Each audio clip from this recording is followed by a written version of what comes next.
Guess what happens? U.S. regulator sees 2 more banks, and then last week, right here in Arizona, a very large bank here in Arizona just failed and was taken over by the federal government. Banks are collapsing. We look at the Federal Reserve Chairman saying there are woes in the housing market. And then what's interesting is I picked this up, and this is Associated Press I find very interesting, but guess what is happening as a result of banks working on the credit system? They're actually being investigated now by the Security and Exchange Commission for fraud. Anyone ever heard of the group, the financial institution called Citigroup?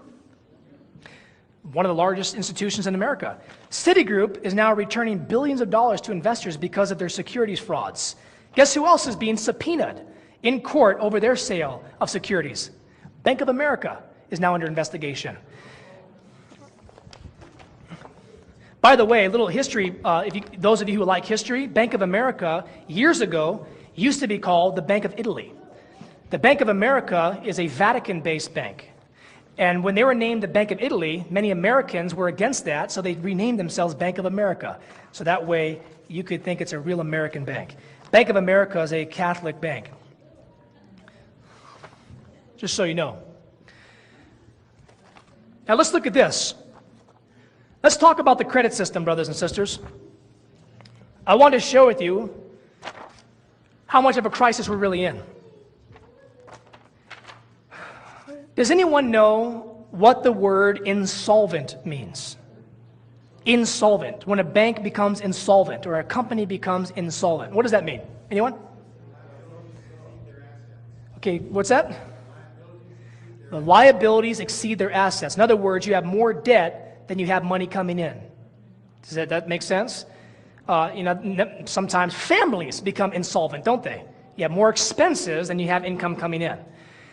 Now, one of the dangers of a bank becoming insolvent is, well, a couple of reasons. Number one, when they close, oftentimes their assets are completely liquidated, sometimes by the federal government, and are seized, which means that the depositors, you and I, have money in there, are in danger of losing them. The Federal Deposit Insurance Corporation, the FDIC, only guarantees each person $100,000 back. So if you have over $100,000 in several bank accounts, you only get $100,000 back. I wish I had $100,000, so I'm not in danger of that. But let's look at this right here. Insolvency is when your debt is more than your income. Now, guess who is the largest debtor right now in the world? The United States federal government. The United States federal government is actually insolvent. It has more debt than they can raise through taxpayer capital. They can't get enough taxpayer money, and we'll talk about that, by the way, how that the federal income tax is actually an unconstitutional tax. That's a whole nother topic right there, and if you want information on that, we have a website about that. But anyways, through the illegal tax that they try to tax the American people, they cannot still, even illegally, raise enough money to get over their debt. Now, how much debt does America have? Anyone want to take a wild guess? 7 trillion? Oh, I wish. 7 trillion. Okay, anyone else? 15 trillion. Okay, we're just going off the chart here, right? At last count, the federal deficit was up to 10 trillion. Now, trillion is 1,000 billion dollars. So think about all those zeros right there. Now, $10 trillion, let me give you an idea of how much 10 trillion is, okay? And by the way, it's more than that. 10 trillion is the official statistic that people can get a hold of, okay? They will never tell you that. But 10 trillion, to give you an idea of how much $10 trillion is, if every American citizen, there are 300 million Americans in the United States today. By the way, did you know that America is the 3rd largest Catholic country in the world after Brazil and Mexico? Very interesting, isn't it? We are now the 3rd largest Roman Catholic country in the world. I thought they were supposed to be a Protestant nation.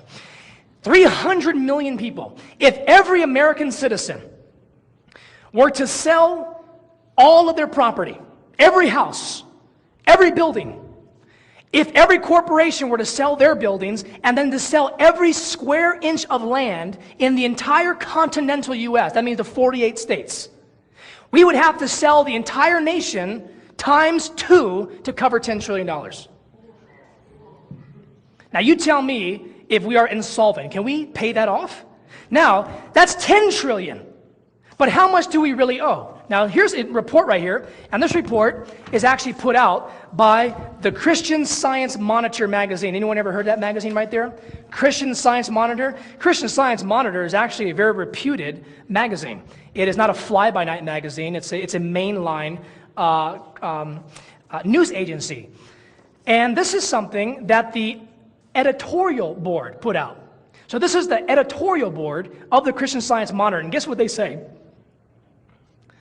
It's true, they say, that the $482 billion deficit chasm estimated for fiscal year 2009 doesn't look so deep when taken as a percentage of the overall economy. Now, what he's talking about, what they're talking about, is the current announcement, the announcement of our current sitting president. Anyone know that President Bush has just predicted the largest national deficit for the year 2009 in American history? You all know that, right?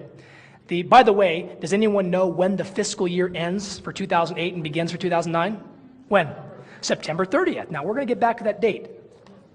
So what they're saying is, hey, $482 billion, that's not that bad when taken overall. Now, here's overall. Here it is. This is just one mortgage that the federal government, or taxpayers, that is, must meet. The federal government has no money. They raise money from you and I. The federal government owes on all the deficits it has accumulated over the years, the national debt, and it has jumbo liabilities to come in the form of Social Security, Medicare, and Medicaid, right? Now here it is. Adding all of these things together, all these liabilities together, the government has dug itself into a $53 trillion fiscal hole. $53 trillion that we are in debt. And guess who owns the majority of American debt? Foreign nations. Matter of fact, China is now the biggest creditor to the United States of America. Did you know that? And we'll talk about that system in just a moment. You can go and catch your breath. Let's continue on with some current events. What are some other things coming down the pipeline? Now, we just mentioned about September, didn't we? The fiscal year ends September 30th of next month. I believe that there may be a possibility of some things that may converge in September that may surprise the nation. Now, we'll talk about that today. Here's another example, or here's another prediction of what may take place in September. Now, this is put out. This is not a fly-by-night system, or rather organization. This is called the Global European Anticipation Bulletin. This is a European report, okay? Sometimes, if you want to get more accurate news, don't listen to mainline media in America. Mainline media in America is, of course, owned by the corporate elite. Same with English as well. But let's look at the Global Anticipation Bulletin, and look at what they say.